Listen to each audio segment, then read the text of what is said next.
An alarming number of frogs and other amphibians are in danger of becoming extinct. Many scientists, including Tyrone Hayes, a biologist at UC Berkeley, are asking why. Some scientists speculate that a fungal disease is a cause. Others suggest increased exposure to ultraviolet radiation. Still others cite climate change. Tyrone Hayes hypothesizes that exposure to agricultural chemicals could be a cause. Hayes knew that the weed killer atrazine is the most widely used chemical herbicide in the U.S. and probably the world. More than 70 million pounds of atrazine are applied to farmland in the United States every year, with the highest use shown in red in the corn-growing regions of the Midwest. Hayes also knew that atrazine is mostly applied in the spring when amphibians are breeding. Atrazine is a common contaminant in the waters in which amphibians live as they develop into adults. A few experiments from Hayes' laboratory will highlight a scientist's most powerful tool, the scientific method. The first step is to make observations. In this case, Hayes notes that amphibians are in decline and that atrazine is a common contaminant in waters in which amphibians live. The U.S. Environmental Protection Agency approves atrazine's use as long as environmental levels do not exceed 30 to 40 parts per billion. Studies had shown that such levels of atrazine do not kill frogs directly. But what if something less obvious occurs? Studies also indicated that atrazine could act as an endocrine disruptor in other animals. Could atrazine affect the reproductive system of frogs? This question represents the second key step of the scientific method. In answer to the question, the investigator forms a tentative proposition called a hypothesis. One possible hypothesis can be stated this way. At dosage levels found commonly in the environment, atrazine interferes with the development of the reproductive system of frogs. If correct, you can imagine the disastrous effect on frog populations. Based on his hypothesis, Tyrone Hayes made a prediction, which is the next step in the scientific method. He predicted that tadpoles exposed to environmentally relevant levels of atrazine would show adverse effects on the reproductive system once they reached adulthood. In the scientific method, a prediction is tested by a well-designed experiment. The most informative experiments are those that have the ability to show that the prediction is wrong. If the prediction is wrong, the hypothesis must be questioned, modified, or rejected. Good experiments, therefore, have the potential to falsify hypotheses. Hayes and his associates established tanks in which all attributes were held constant except the water's atrazine concentrations: 0.1 parts per billion atrazine, 25 parts per billion atrazine, and no atrazine. Each condition was replicated in 3 tanks, for a total of 9 tanks. This experimental setup is a controlled experiment.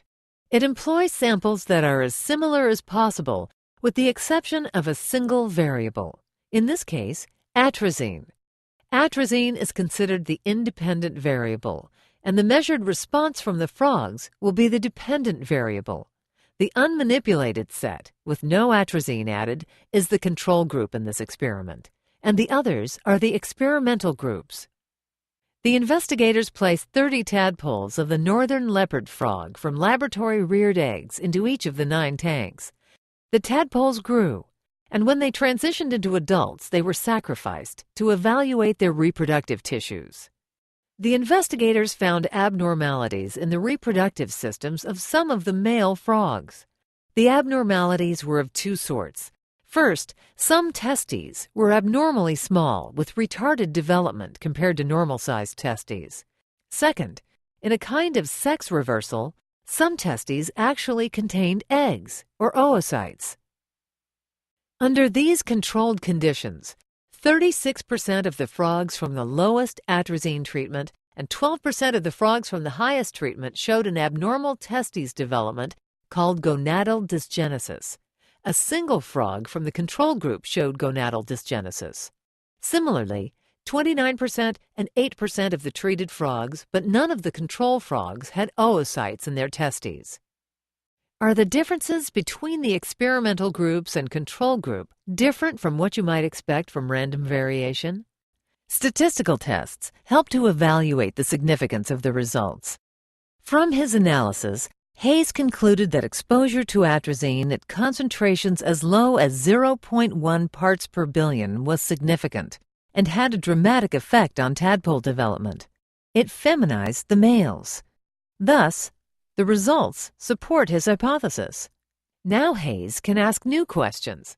His experiments were performed in the laboratory with a species of frog bred for laboratory use. Would his results be the same in nature? To find out, he and his students performed a comparative experiment rather than a controlled experiment. They traveled from Utah to Iowa, sampling water and collecting frogs. Based on commercial sales of atrazine, they selected 4 sites, 1 through 4, that were less likely, and 4 sites, 5 through 8, that were more likely to be contaminated with atrazine. They visited all the sites in the spring, when the frogs have transitioned from tadpoles into adults, and collected frogs and water samples. Note that in comparative experiments, we cannot control nor necessarily even identify all the variables that are present. The investigators analyzed the samples and found varying levels of atrazine in the water. At Site 7, the atrazine levels were not determined. Only Site 1 had undetectable levels of atrazine. Site 1 was also the only site in which male frogs lacked abnormalities of the sex organs. All the others showed male frogs with oocytes in their testes. In addition, Site 5 showed frogs with gonadal dysgenesis. The Hayes experiments showed a correlation between atrazine and reproductive abnormality, but no clear direct relationship between the amount of atrazine present and the percentage of abnormal frogs. In both experiments, there were generally fewer abnormal frogs at the highest concentrations of atrazine than at lower concentrations. Thus, there are no final answers in science. Investigations consistently reveal more complexity than we expect. The scientific method is a tool to identify, assess, and understand that complexity.